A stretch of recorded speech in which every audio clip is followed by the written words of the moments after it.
Let's turn now to exploring the Shema, discussions on the issues of Trinity, and we have worked our way through part 3 of this 3-part series on the nature of God, and we've talked first about in part 1 basically all about God the Father, and then in part 2 we talked about God the Son, or the person and nature of the Son, Yeshua, and then in part 3 we've been working our way through focusing on the role and person and identity of the Holy Spirit. Now we're ready for part 7.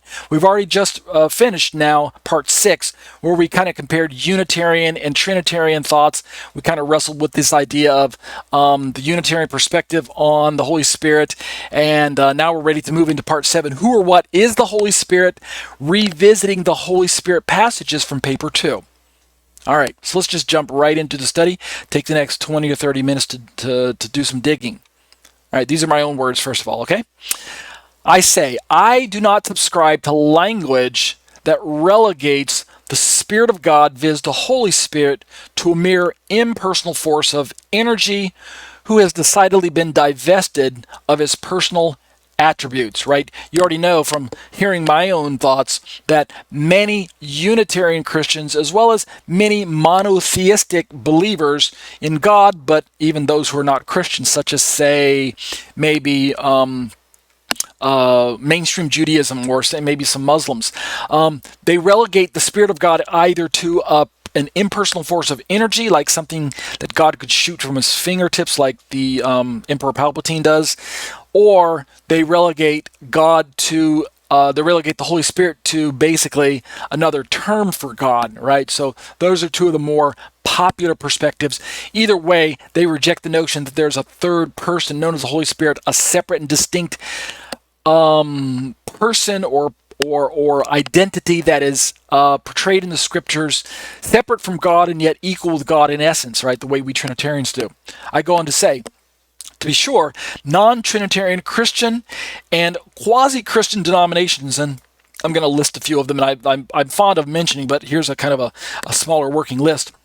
We've got Biblical Unitarians on the list, Oneness Pentecostals, Iglesia Ni Cristo, Christadelphians, Jehovah's Witnesses, Mormons, La Luz del Mundos, and then continuing on this list, we've got Church of the Blessed Hope. We've got the Way International, United Church of God, right? With kind of Norman Vincent Peale. No, he's not the one. He's not United Church of God. I can't remember his name, but these are lists of groups, and you can Google search these on your own, and there's more that I didn't name, but this is just a kind of a sampling of some of the more popular or familiar ones that you might have heard in conversation. These are groups that do not espouse to or subscribe to the idea that God is Trinity.